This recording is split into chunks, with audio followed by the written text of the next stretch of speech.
Hi ಹಾಲ್ ಹೇಗಿದ್ದೀರಾ? ಈ ಹೋಟೆಲಲ್ಲಿ ಮೀಲ್ಸ್ ತಗೊಂಡಾಗ ಒಂದು ರಸಮ್ ಕೊಡ್ತಾರೆ ಗೊತ್ತಲ್ವಾ? ಅಷ್ಟೇ ಟೇಸ್ಟಿಯಾಗಿರೋ ರಸಮ್ ನಮ್ಮ ಮನೇಲಿ ಮಾಡಿದರೆ ಹೇಗಿರುತ್ತೆ ಅಂತ ನೋಡೋಣವಾ? ಸಖತ್ ಈಸಿಯಾಗೂ ಇದೆ, ಟೇಸ್ಟಿಯಾಗೂ ಇತ್ತು ಗೊತ್ತಾ? ಸೊ ಹಾಗಾದರೆ ಬನ್ನಿ, ಅದಕ್ಕೆ ಬೇಕಾಗಿರೋ ಸಾಮಗ್ರಿಗಳು ಏನೇನಂತ ನೋಡ್ಕೊಂಬರೋಣ. ಟೊಮೊಟೊ, ಕೊತ್ತಂಬರಿ ಸೊಪ್ಪು, ಕರಿಬೇವು, ಗಾರ್ಲಿಕ್ಕು ಮತ್ತು ಒಂದು ಚಿಲ್ಲಿ, ಇಷ್ಟೇ ಸಾಕು.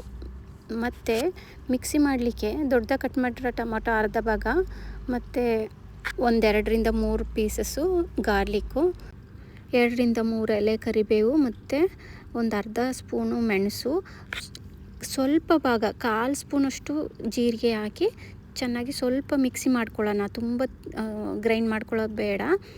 ಇದು ಮಾಡಿ ಸಪ್ರೇಟ್ ಎತ್ತಿಟ್ಕೊಳ್ಳೋಣ. ನೋಡ್ಬೋದು, ತುಂಬ ಮಿಕ್ಸಿ ಮಾಡಿದರೆ ಅಷ್ಟು ಚೆನ್ನಾಗಿರಲ್ಲ.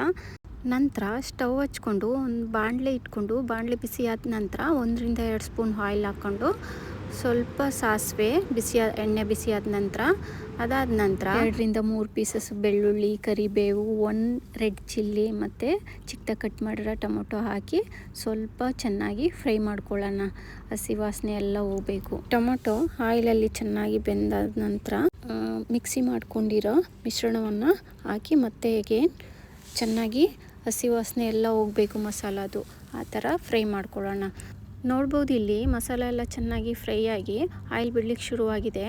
ಈ ಸಮಯದಲ್ಲಿ 1/4 ಸ್ಪೂನ್ ಅರಿಶಿನ, 1/4 ಸ್ಪೂನ್ ಚಿಲ್ಲಿ ಪೌಡ್ರು, 1 ಸ್ಪೂನ್ ಉಪ್ಪು ಹಾಕಿ ಮಸಾಲೆ ಎಲ್ಲ ನೀಟಾಗಿ ಮಿಕ್ಸ್ ಮಾಡ್ಕೊಳ್ತಾ ಇದ್ದೀನಿ.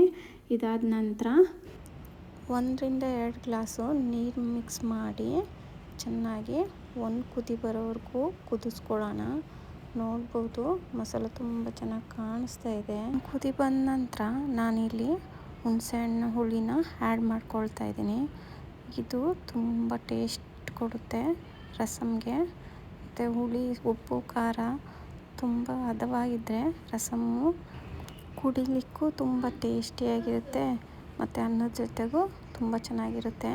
ನೋಡ್ಬೋದು, ಹೋಟೆಲಲ್ಲಿ ಸಿಗುತ್ತಲ್ವ, ಅಷ್ಟೇ ಕಲರ್ಫುಲ್ಲಾಗಿ ಮತ್ತು ಟೇಸ್ಟಿಯಾಗೂ ಇತ್ತು.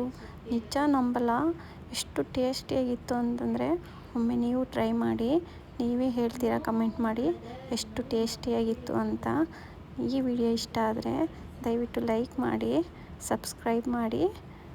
ಮುಂದಿನ ವಿಡಿಯೋದೊಂದಿಗೆ ಮತ್ತೆ ಸಿಗೋಣ. Thank you all. Bye bye.